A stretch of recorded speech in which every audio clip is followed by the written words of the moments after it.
My name is Nate Mickle. You're listening to Mickles and Dimes, where every episode is dedicated to the simple, practical, and underappreciated. Bob Goodson was the first employee at Yelp, founder of social media analytics company Quid, co-inventor of the like button, and co-author of the new book, Like, the Button That Changed the World. On October 1st, 2025, Bob spent a day with our MBA students at the University of Kansas, and he shared so much great content that I asked him if we could put together some of the highlights as a podcast, which I've now put together in 3 chapters. First is careers, second is building companies, and third is AI and social media. As a reminder, any views and perspectives expressed on the podcast are solely those of the individual and not those of the organizations they represent. Hope you enjoy the episode. Let's jump into Chapter 1 on careers. For the first question, a student asked Bob who he has become and how his experiences have shaped him as a person and leader. Oh, thanks, Darryl. That's a thoughtful question. It's thoughtful because it's often not asked and it's generally not discussed. But I will say, and hopefully you'll feel like this about your work, if you don't already, that you will over time, which is, I'm 45 now, so I have some sort of vantage point to look back over, I started working when I was about 9 or 10 years old, so I have been working for money for about 35 years. So I'm like a bit further into my career than perhaps I look. I've been starting companies and things since I was about 10. So, but in terms of like my professional career, which I guess started, just over 20 years ago, 20 years into that kind of work, the thing I'm most grateful for is what it's allowed me to learn and how it's evolved me as a person. And I'm also most grateful on the business front for how the businesses that I've helped create and the projects and client deployments and whatever have helped evolve the people that have worked on them. Like I genuinely feel that that is the most lasting thing that anything in business does is evolve people. It's so gratifying when you have a team member that joins, then 3 years later you see them, just their confidence has developed or their personality has developed in some way, and it's the test of the work that has evolved them as people. I actually just on Monday night I caught up for the first time in 10 years with an intern we had 10 years ago called Max Hoffer. You look him up. He was an intern at Quid. He was from Europe, was studying in London, came to do an internship with us in San Francisco for the summer. And he was probably like 18, 19 years old. And a few weeks ago, he launched his AI company, Passwise, with funding from Y Combinator. And he cites his experience at Quid as being fundamental in choosing his career path, in choosing what field he worked in, and so on. So that was that was that when you see these things happening, right? 10 years on, and we caught up at an event we did in London on Monday. And it's really rewarding. So I suppose, it's brought me a lot of perspective, brought me a lot of inner peace, actually. And when I was in the thick of it at times, I had no sense of that whatsoever. Right, like in tough years, and there have been some very tough years in my working career, that you don't feel like it's developing you in any way. It just feels brutal. I liken starting a company, sometimes it's like someone's put you in a room with a massive monster, and the monster pins you down and just batters you across the face, right, for like a while. And you're like just trying to get away from the monster, and you're like finally get the monster off your back, and then like the monster's just on you again, and it's just like you get a little bit of space and freedom, and then the monster's back and it's just like pummeling you. And it's just honestly, some years, like for those of you, some of you are running companies now, right, and starting your own companies, others will. And I suppose it's not just starting companies. There are just phases in your career and work where it's like you look back and you're like, man, that year was just like, that was brutal. You just get up and fight every day, and you just get knocked down every day. So I think I don't wish that on anybody, but it does build resilience that then transfers into other aspects of your life. Next, a student made a reference to the first podcast episode I recorded with Bob and asked him if he felt like he was still working on the most important problem in his field. Yeah, thank you. Thanks for listening to the podcast. It actually thanks for the chance to plug the podcast. So the way I met Nate is that he interviewed me for his podcast. And for those of you who haven't listened to it, it's a 30-minute interview. And he asked this question, about what advice would you share with others? And we honed in on this question of like, what is the most important problem in your field? And are you working on it? Which I love as a guide to like choosing what to work on. And so we had a great conversation. I enjoyed it so much and really enjoyed meeting Nate. So we sort of said, hey, let's do more fun stuff together in the future. So that's what brought us to this conversation. And thanks to Nate for, bringing us all together today. Um, I'm always working on what I think is the most important problem in front of me, and I always will be. I can't help it. I don't have to think about it. I just can't think about anything else. So yes, I do feel like right now I'm working on the most important problem in my field, and I feel like I've been doing that for about 20 years. And it's not for everybody, I suppose, but I just think like let's talk about that idea a little bit, and then I'll say what I think is the most important problem in my field that I'm working on. Like, just to translate it for each of you, systems are always evolving. The systems we live in are evolving. We all know that. People talk about the pace of change and like life's changing, technology's changing, and so on. Well, it is, right? Like humans developed agriculture 5,000 years ago. That wasn't very long ago. Agriculture, right? Like just the idea that you could grow crops in one area and live in that area without walking around, without moving around settlements and like different living in different places and like that concept is only 5,000 years old, right? I mean, people debate exactly how old, like seven, 8,000, but anyway, it's not that long ago. Considering Homo sapiens have been walking around for in one form or another for several 100,000 years, and humans in general for like a couple million years.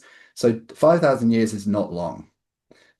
Look at what's happened in 5,000 years, right? Like houses, the first settlements where you would actually just sleep in the same place every night is only 5,000 years old. And now we've got you can access all the world's knowledge on your phone for free through ChatGPT and ask it sophisticated questions and it will write answers. Or you can get on a plane and fly all over the world. You have, sophisticated digital currency systems. We have sophisticated laws, and like we've got to be aware, I think, that we are living in a time of great change. And that has been true for 5,000 years, right? That's not new. So I think about this concept of the forefront.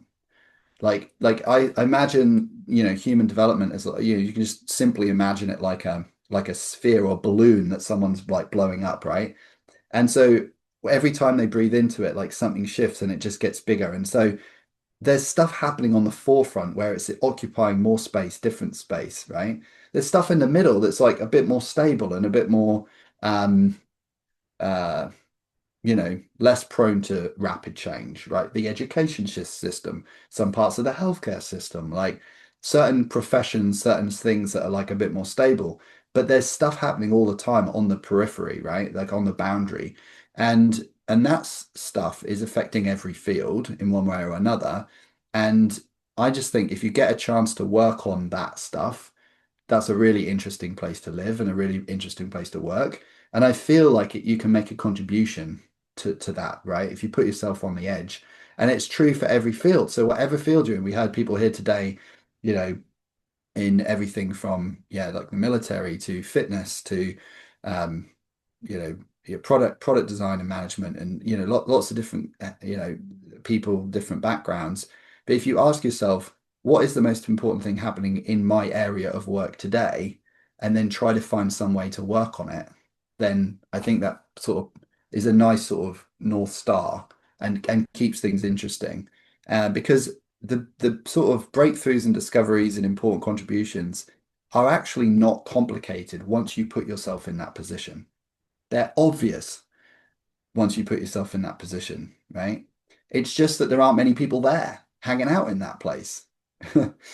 You know, like if you're one of the like if you put yourself there, not everyone's there. Suddenly you're kind of in a room where like lots of cool stuff can happen, but there aren't many people around to compete with you.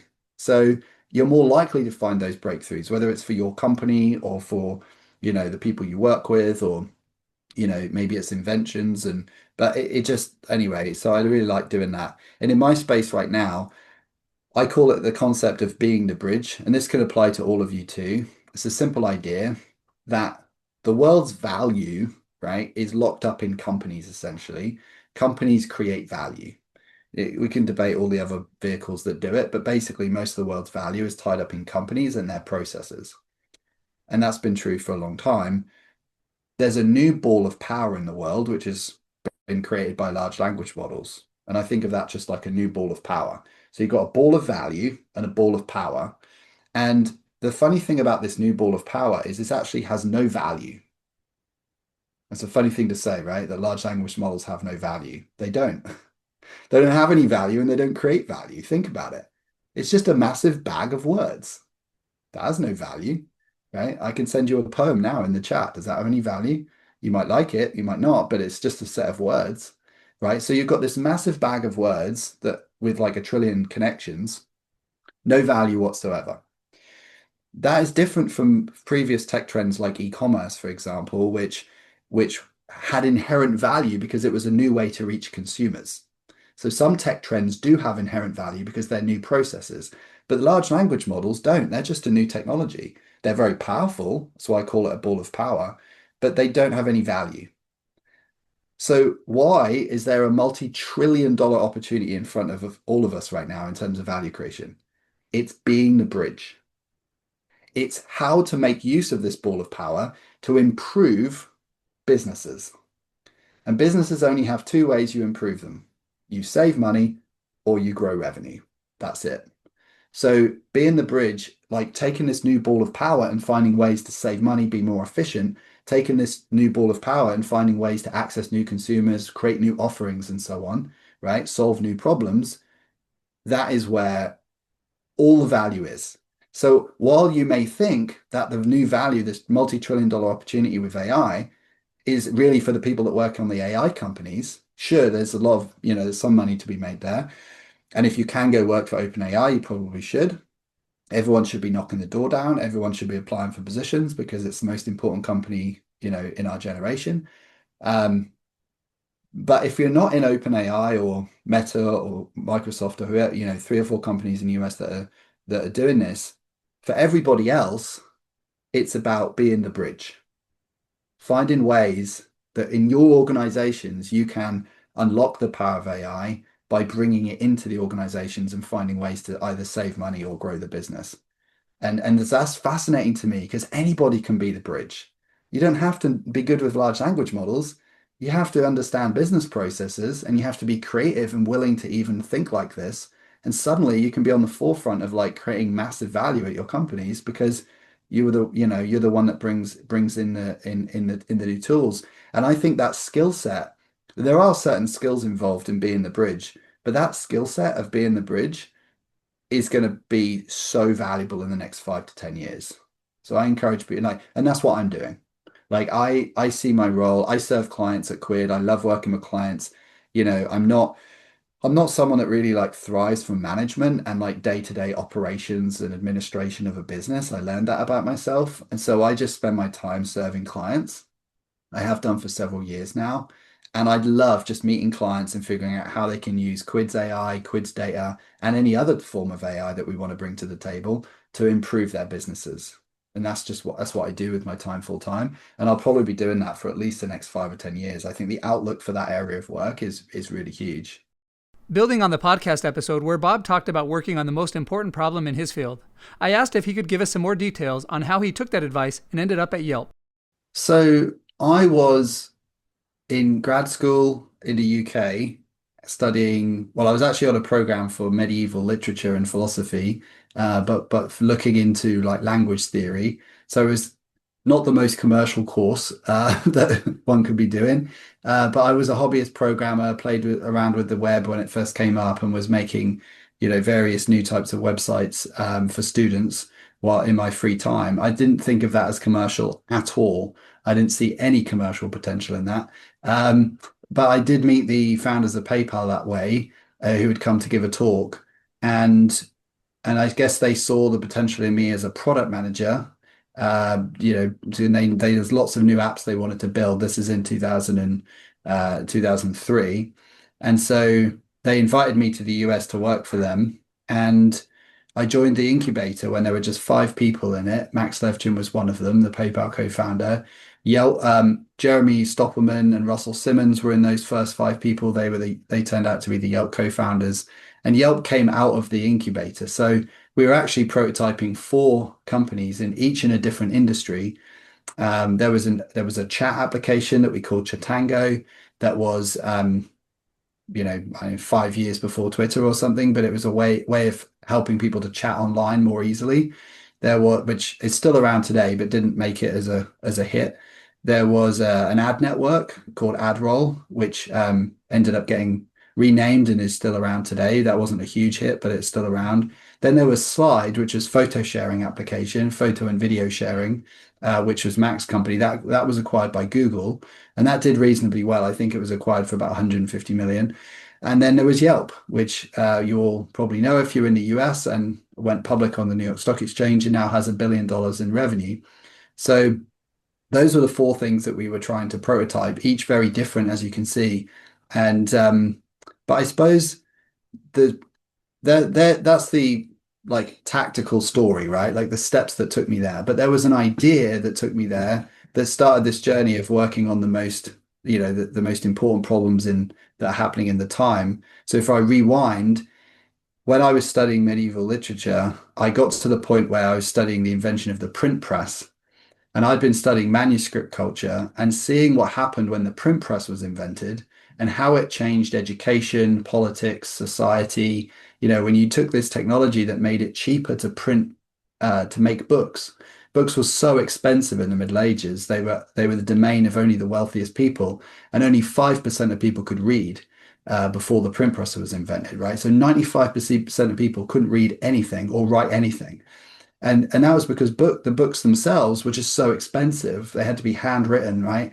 And so when the print press made the cost of a book drop dramatically, the literacy rates in Europe shot up, and it completely transformed society. So I was studying that period, and at the same time, like dabbling with websites in the early internet, and sort of going, oh, like there was this moment where I was like, the web is our equivalent of the print press.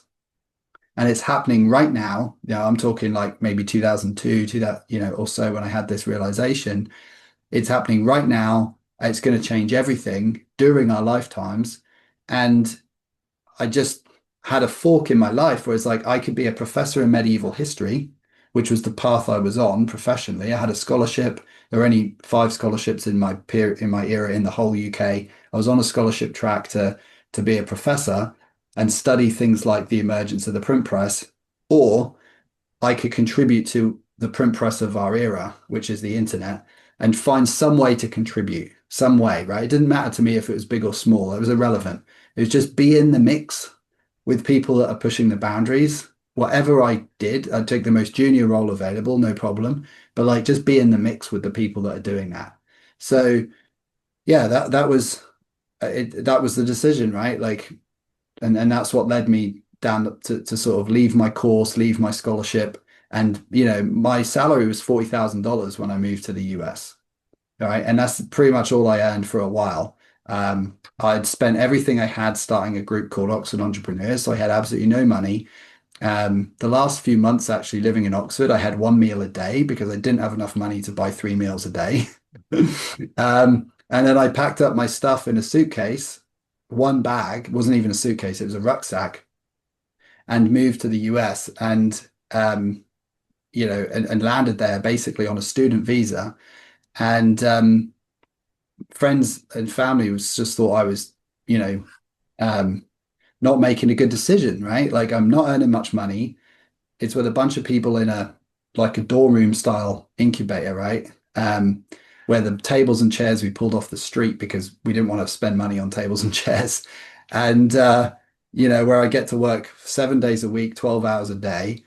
And I've just walked away from a scholarship and a PhD track at Oxford to go into that. And it didn't look like a good decision. But to me, the chance to work on the forefront of what's happening in our era is just too important and too interesting to not make those decisions. So I've done that a number of times, even when it's gone against commercial interest or career interest. I haven't made the best career decisions, or not from a commercial standpoint, but from a like getting to work on the new stuff. Like that's what I've prioritized. Next, I asked Bob about his first meeting with the PayPal founders and how he made an impression on them. Good question, because I think so. I have like a high level thought on that, like a rubric to use, and then I have the details. I'll start with the details. So I had started the entrepreneurship club at Oxford, and believe it or not, in 800 years of the university's history, there was no entrepreneurship club. Hmm. And they know that because when you want to start a new society, you go to university and they go through the archive, which is kept underground in the library. And someone goes down to the library archives and they go through all these pages for 800 years and look for the society that's called that. And if there is one, they pull it out and then they have the charter, and you have to continue the charter. Wow. Even if it was started 300 years ago, they pull out the charter and they're like, no, you have to modify that one. You can't start with a new charter. So anyway, it's because it's technically a part of the university, right? So they have a way of administrating it. So they went through the records and were like, there's never been a club for entrepreneurs at the university. Um, so so we started the first, I was one of the co-founders of this club. And, again, there's absolutely no pay. It was just a charity as part of the university. But I love the idea of getting students who were scientists together with students that were business minded and kind of bringing technical and creative people together. That was the theme of the club. So we'd host drinks events and talks and all sorts. And I love building communities. At least that stage of my life, I loved building communities. I'd been doing it. I started several charities and clubs, throughout my life. So it came quite naturally to me. But what I didn't, I mean, I kind of thought this could happen, but it really changed my life is it put me at the center of this super interesting community that we've built. And I think that when you're in a university environment, like starting clubs, running clubs, even if they're small, I ran another club that we called Bear. It was an acronym, and it was just a weekly meetup in a pub where we talk about politics and society and stuff. And like, it didn't go anywhere. It fizzled out after a year or two, but it was really like an interesting thing to work on. So I think when you're in a university environment, even if you guys are virtual, finding ways to get together, it's so powerful. It's like it's who you're meeting in the courses like this that is so it's so powerful. So I put myself in the middle of this community and I was running it. I was president of it. So when these people came to speak at the business school, I was asked to bring the students along, and I was given 200 slots in the lecture theatre. So I filled them. I got 200 students along. We had 3,000 members, by the way, after like two Wow. years running this club. It became the biggest club at the university and the biggest entrepreneurship student community in Europe. It got written up in The Economist actually, as like because it was so popular. But but yeah, it meant that I was in the middle of it. And when the business school said, you can come to the dinner with the speakers afterwards, that was my ticket to sit down Cool. next to the founder of PayPal. Um, and so then I sat down, at dinner with him, and I had my portfolio with me, which back then I used to carry around in a little folder, like a black paper folder. And every project I'd worked on, because I used to do graphic design for money as a student. So I had my graphic design projects, I had my yoga publishing business and projects in there. I had printouts about the websites I'd created. So when I sat down next to him and he's like, "What do you work on?" I just put this thing on the table over dinner and was like, he picked it up and he started going through it and he was like, "What's this? What's this?" And I think just having my projects readily available allowed him to sort of get interested in what I was working on. Nowadays, you can have a website, right? Like I didn't have a website for a long time. Now I have one. It's at bobgoodson.com where I put my projects on there. You can check it out if you like. But I think I've always had a portfolio in one way or another. And I think carrying around the stuff that you've done in an interactive way is a really good way to connect with people. But one more thing I'll say on this concept, because it connects more broadly to like life in general, is that I think that I have this theory that in your lifetime, you get around 5 opportunities put in front of you that you didn't yet fully deserve, right? Someone believes in you, someone opens a door, someone's like, "Hey, Nate, how about you do this?" Or like, "We think you might be capable of this." And it doesn't happen very often, but those moments do happen. And when they happen, a massive differentiator for your life is, do you notice that it's happening and do you grab it with both hands? And in that moment, do everything you can to make it work, right? Like they don't come along very often. And to me, those moments have been so precious. I knew I wouldn't get many of them. And so every time they happened, I've just been all in. I don't care what's going on in my life at that time. When the door opens, I drop everything and I do everything I can to make it work. And you're stretched in those situations. So it's not easy, right? Like someone's giving you an opportunity to do something you're not ready for, essentially. So you're literally not ready for it. Like you're not good enough. You don't know enough. You don't have the knowledge. You don't have the skills. So you don't only have to do the job, but you have to cultivate your own skills and develop your skills. And that's a lot of work. When I landed I mean, working for Max was one of those opportunities where I did not, I had not done enough to earn that opportunity when I got that opportunity. I landed with five people who had all done PayPal.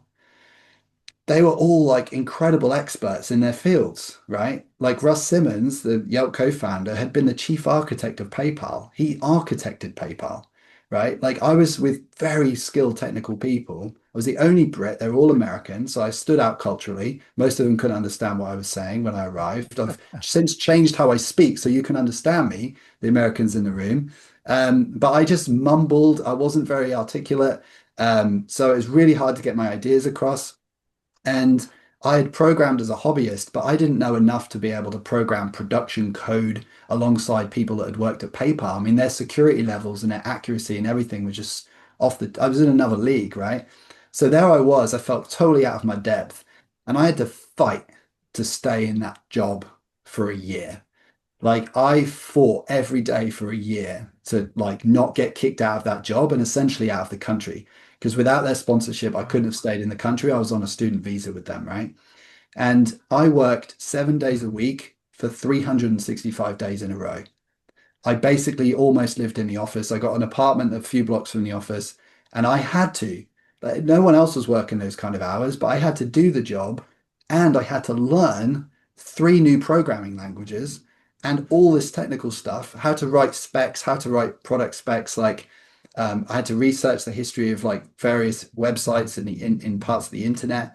Um, so I'm just, I guess I'm just giving some color to like when these doors open in your career and in your life, sometimes they're relationship doors that open, right? You meet somebody who's going to change your life, and it's like, are you going to fight to make that work? And like, so not always, it's not always career events, but when they happen, I think like trusting your instinct that this is one of those moments and knowing this is one of the, you can't do this throughout your whole life. You burn out and you die young. Like you're just not sustainable. But when they happen, are you going to put the burners on and be like, I'm in? And sometimes it only takes a few weeks. Like the most it's ever taken for me is a year to walk through a door. But like, anyway, like just saying that in case anyone here has one of these moments and like maybe this will resonate with one of you and you'll be like, that's one of the moments I need to walk through the door. That concludes Chapter 1. In Chapter 2, Bob talks about building companies. First, I asked Bob if he gained much leadership experience at Yelp.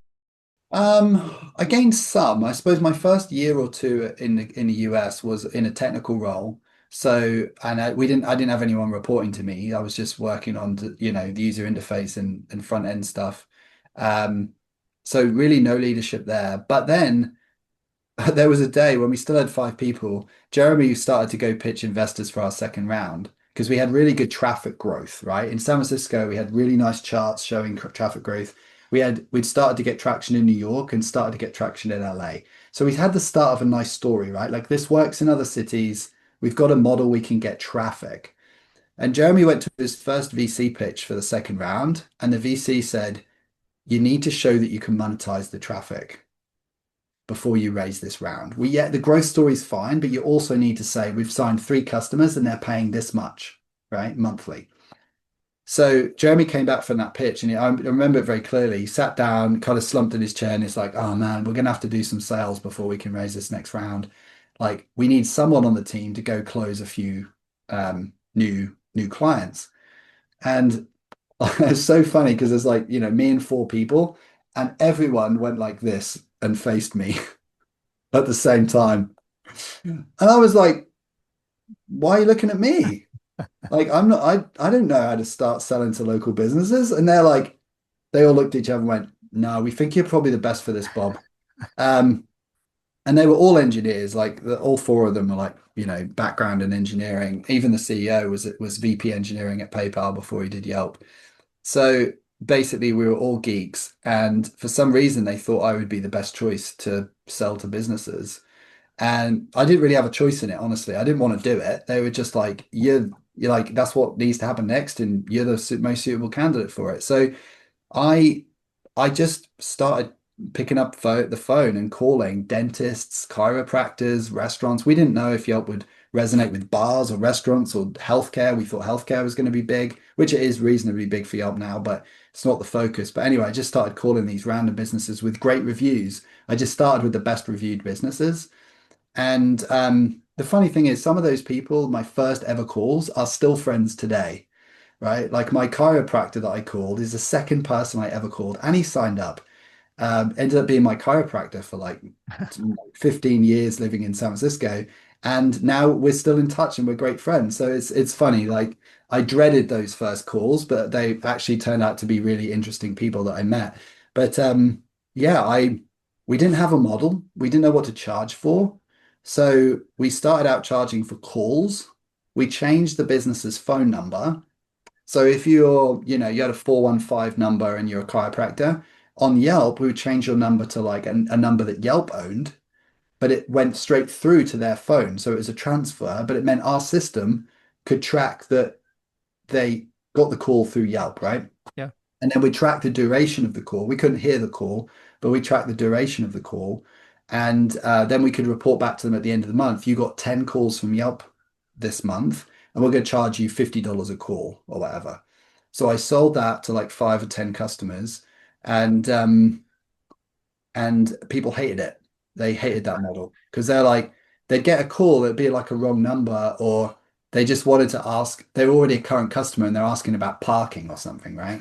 So then we'd get back to them and be like, you got a call and we charged you $50. So like, no, that I can't pay you for that. Like that was one of my current customers. So now the reality is they were getting loads of advertising, and that really driving the growth of their business, but they didn't want to pay for the call. So then I was like, that's not working. We have to do something else. Then we paid pay for click, which was we'd put ads on your page, and when someone clicks it, they see you.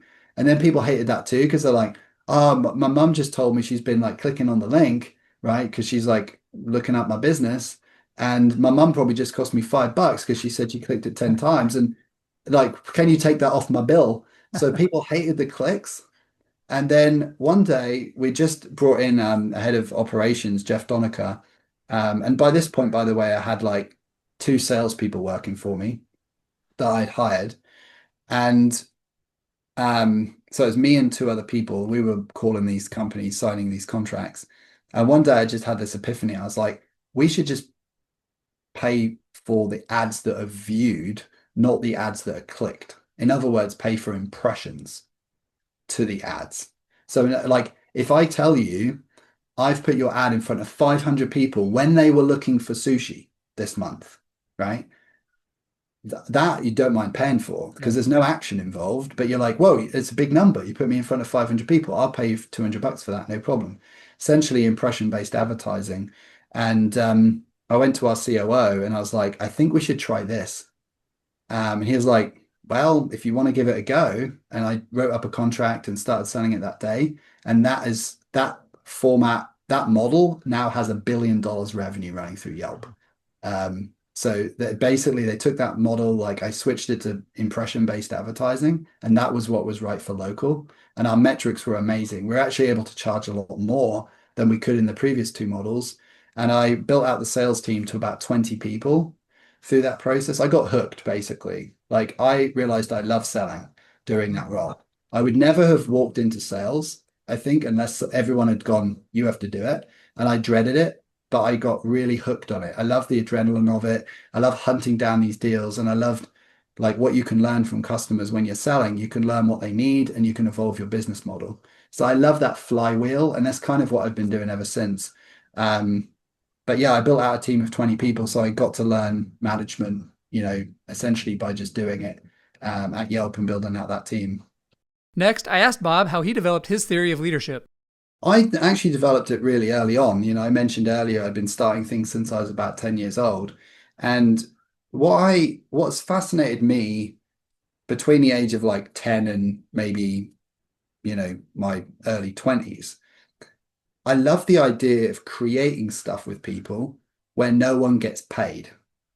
And here's why. Like I these are charities and non-profits and stuff, right? But I realized really early, like if I can lead and motivate in a way where people want to contribute, even though they're not getting paid, and we can create stuff together. If I can learn that aspect, like management in that sense, then if I'm one day paying people, I'm going to get like, we're all going to be so much more effective, Hmm. essentially, right? Like the organization is going to be so much more effective.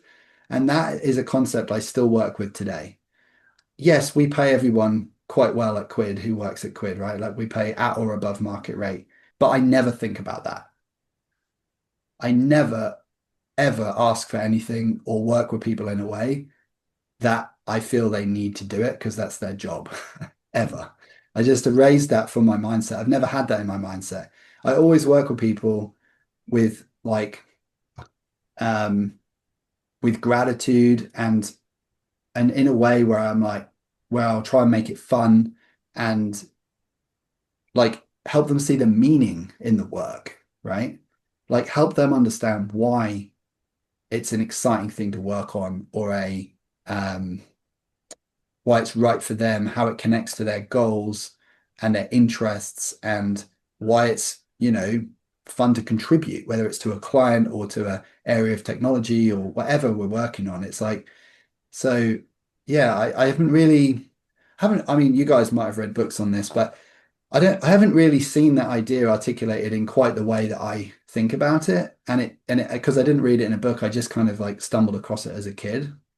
Um, but but I learned because I practiced it for 10 years before I even ended up in the US. When I started managing teams at Yelp, I found that I was very effective as a manager and a leader because I didn't take for granted that, people had to do it because it was their job. I thought of ways to make the environment fun and make the connections between the different team members fun and um, teach them things and like um, have there be like a culture of success and winning and sharing in the results of the wins together. And and I suppose this did play out a little bit financially in my career because although we pay people well at Yelp, we're kind of a somewhat mature business now. But in the early days of Yelp and in the early days of Quid, I never competed on pay. When you're starting a company, it's a really bad idea to try and compete on pay. You have to, I went into every hiring conversation all the way through my early days at Yelp, as well as through the early days at Quid, like probably the first nearly 10 years at Quid. And every time I interviewed people, I would say early on, this isn't going to be where you earn the most money. I'm not going to be able to pay you market rate. You're going to earn less here than you could elsewhere. However, this is what I can offer you, right? Like whether that then I make a culture that's about like helping learning. Like we always had a book um um like quota at Quid. If you want to buy books to read in your free time, I don't care what the title is, we'll give you money to buy books. Hmm. And the reality is a book's like $10 or $20, right? No one spends much on books. But that was one of the perks. I put together these perks so that we were paying often like half of what you could get in the market for the same role, but creating like reasons to be there that aren't about the money. Now, it doesn't work for everybody, that's like as in every company doesn't, but that's just what played out. And that's really important in the early days. You've got to be so efficient. And then once you start bringing in the money, then you can start moving up your rates and obviously pay people market rate. But early on, um, you've got to find ways to be really, really, really efficient and really lean. And you can't pay people market rate in the early days. I mean, people kind of expect that going into early stage companies, but I was particularly aggressive on that front. But that was just because I suppose it's in my DNA that like, you know, I will try and give you other reasons to work here, but it's not going to be for the money. Next, I asked Bob how he got from Yelp to Quid and how he knew it was time to launch his own company.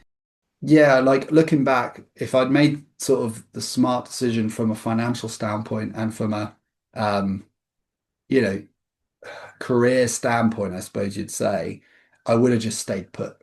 Like if you're in a rocket ship and it's growing and you've got a senior role and you've earned the license to work on whatever you want. Like yeah, wanted me to move to Phoenix and create their first remote sales team.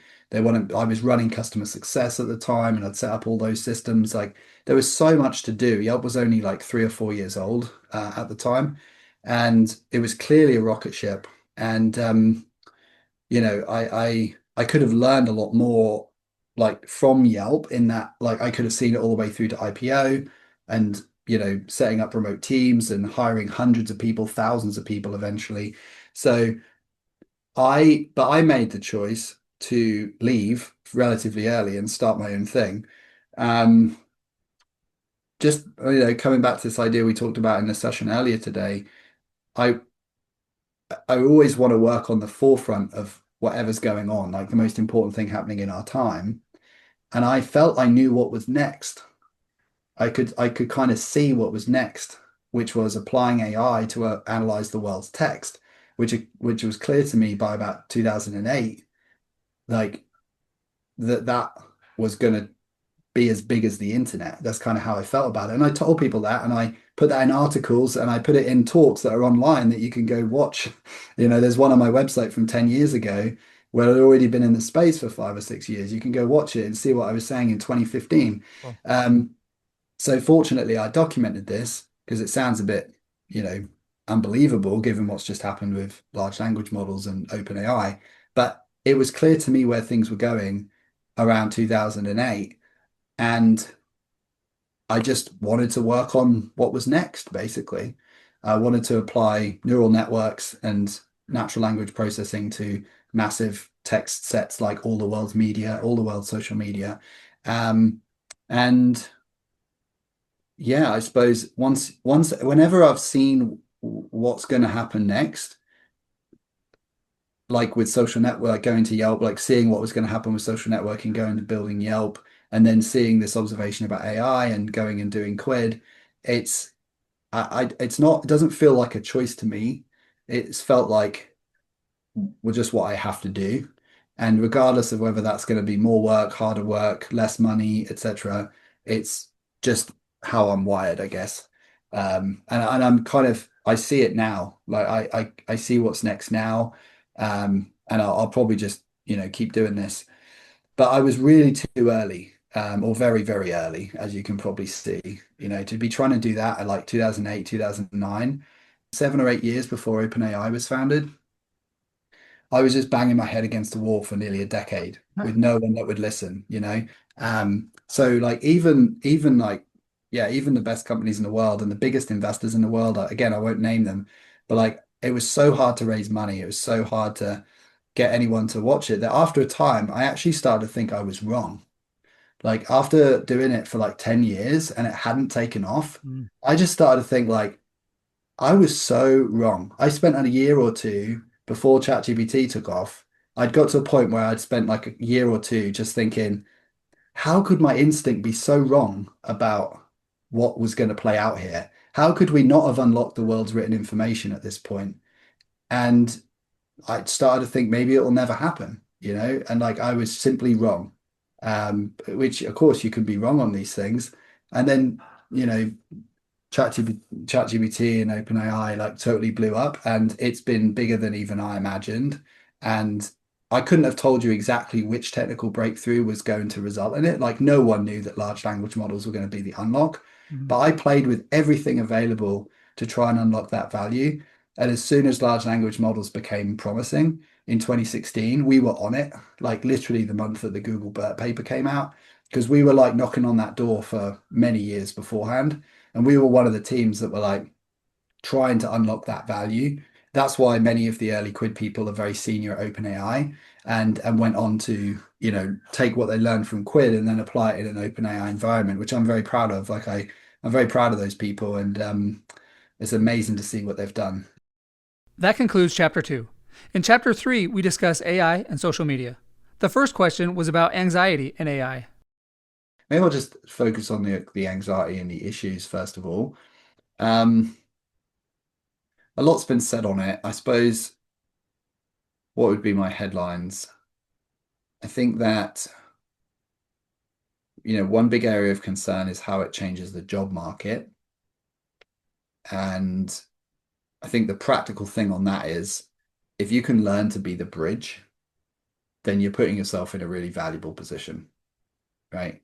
Because if you can bridge this technology into businesses in a way that makes change and improvements, then you are moving yourself to a skill set that's going to continue to be really valuable. So that's just a practical matter. Um, One of the executives I work with in a major US company likes to say, will doctors become redundant because of AI? And he says, no, doctors won't be redundant, but doctors that don't use AI will be redundant. And that's kind of where we are, right? It's like we're still going to need a person, but if you're not using it, you're going to fall behind, and like that is going to put you at risk. So I think there is some truth to that little kind of illustrative story. There will be massive numbers of jobs that are no longer necessary.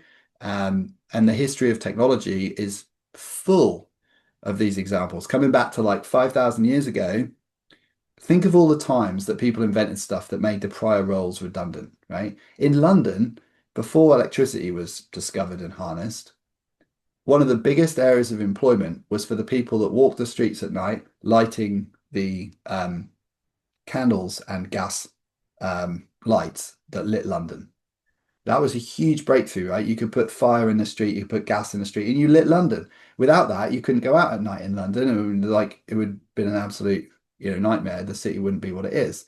But that meant there were like thousands of people whose job it was to light those candles and then go round in the morning when the sun came up and blow them out.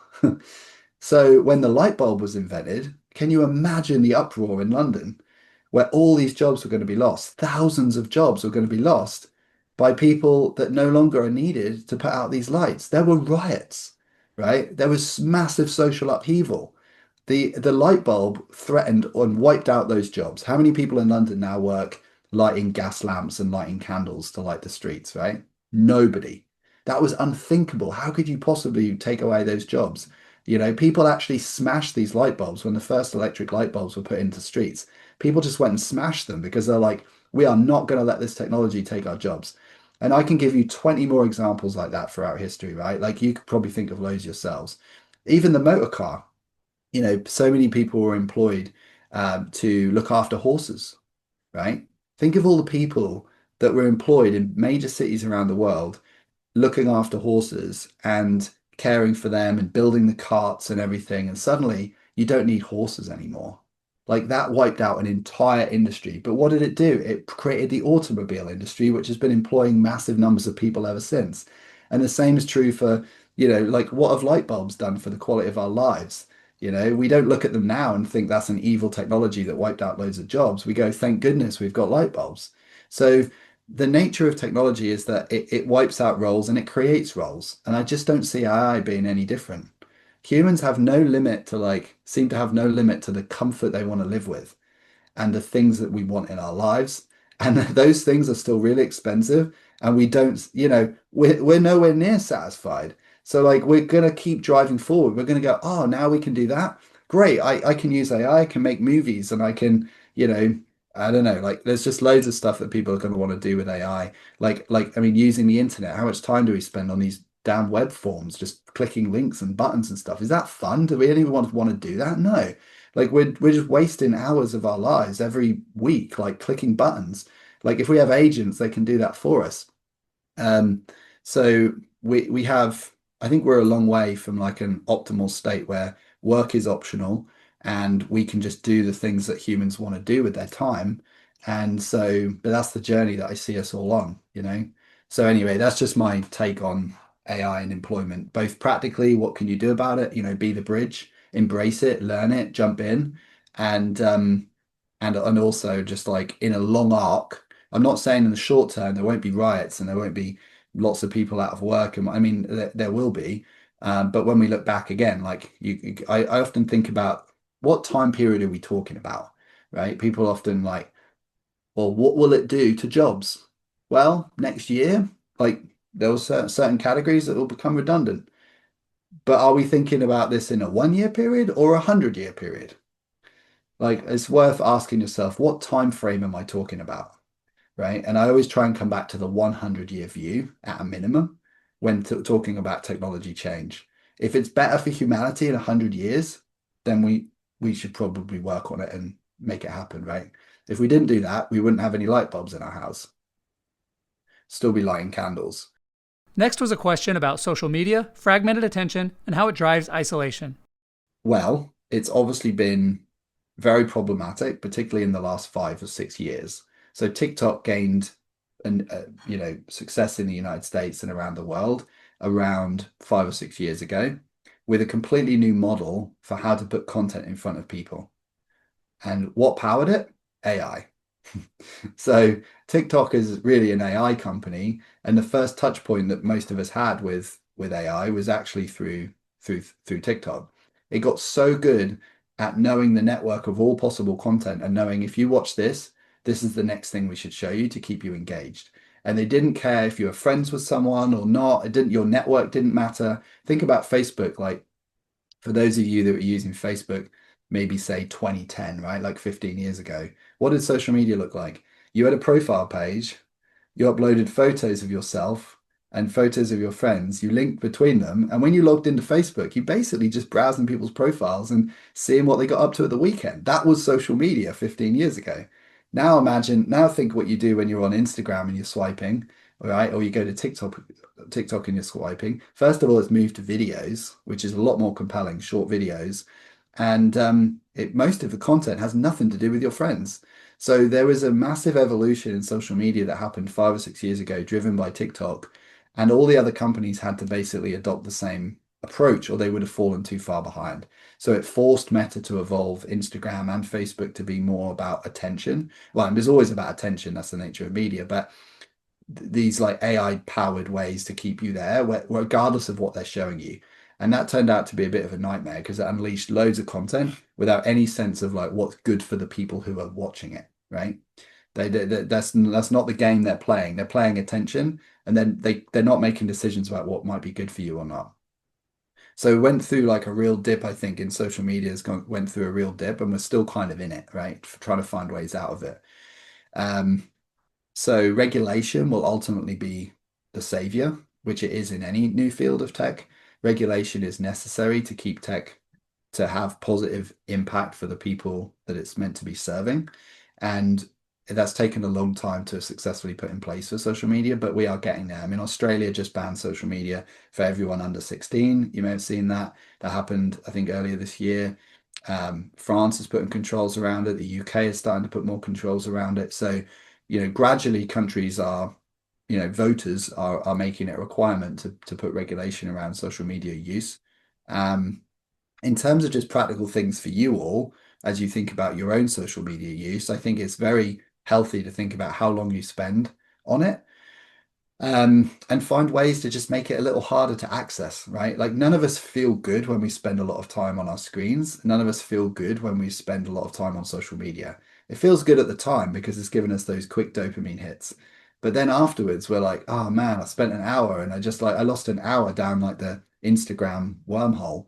And then we don't feel good afterwards. It affects our sleep negatively.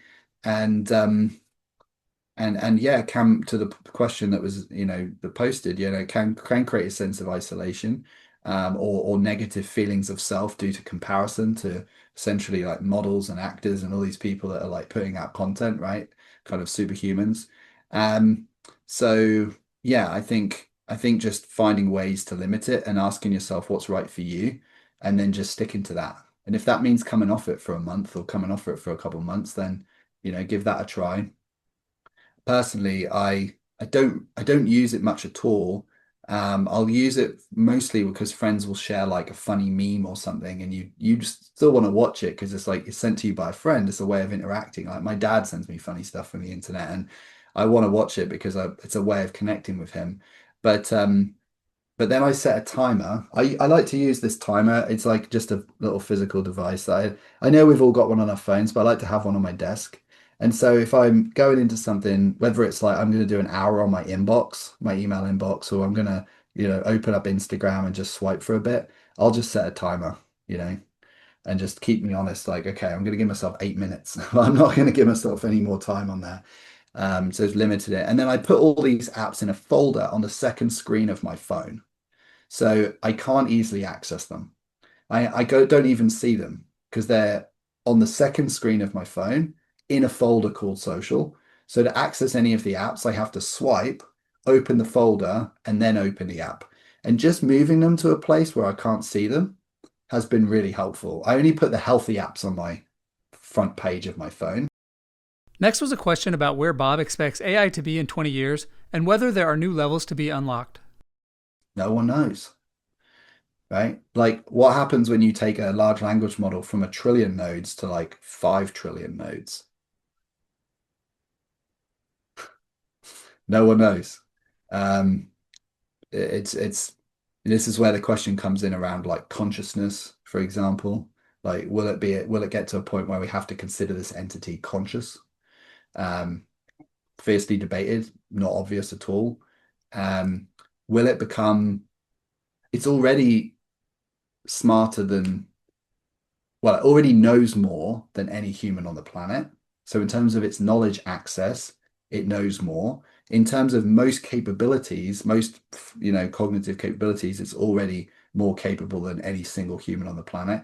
But there are certain aspects of consciousness, well, certain cognitive functions that humans currently are capable of that AI is not currently capable of, but we might expect some of those to be eaten into as these large language models get better. And it might be that these large language models have cognitive capabilities that humans don't have and never could have, right? Like levels of strategic thinking, for example, that we just can't possibly mirror. And that's one of the things that's kind of, a concern to nations and to people is that we could end up with something on the planet that is a lot smarter than any one of us or even all of us combined.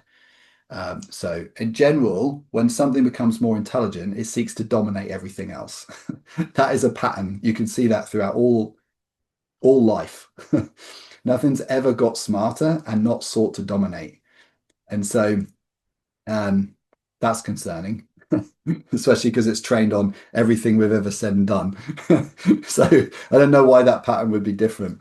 So that that's interesting, and I think in terms of the part of that question, which is whole new areas of capability to be unlocked. Really fascinating area to look at is not so much the text now, because everything ever written is already in these models, right? So the only way they can get more information is by the fact that like loads of social networks are creating more information and so on. It's probably pretty duplicitous at this point. That's why Elon bought Twitter, for example, because he wanted the data in Twitter and he wants that constant access to that data. But how much smarter can they get when they've already got everything ever written? However, large language models, of course, don't just apply to text, they apply to any information, genetics, photography, film, every form of information can be harnessed by these large language models and are being harnessed. And one area that's super interesting is robotics. So the robot is going to be as nimble and as capable as the training data that goes into it. And there isn't much robotic training data yet. But companies are now collecting robotic training data. So in the coming years, robots are going to get way more capable thanks to large language models, but only as this data gets collected. So in other words, like language is kind of reaching its limits in terms of new capabilities, but think of all the other sensor types that could feed into large language models, and you can start to see all kinds of future capabilities, which is why everyone suddenly got so interested in personal transportation vehicles and personal robotics, which is why like Tesla share price is up, for example, right? Because Elon's committed now to kind of moving more into robotics with Tesla as a company. And there are going to be loads of amazing robotics companies that come out over the next like 10 or 20 years. And that brings us to the end of this episode with Bob Goodson. Like I mentioned in the intro, there were so many great nuggets from Bob. Such great insight on managing our careers, building companies, and the evolving impact of AI and social media. In summary, try to be at the intersection of new power and real problems. Seek to inspire rather than just transact, and be thoughtful about how to use social media and AI. All simple ideas, please take them seriously.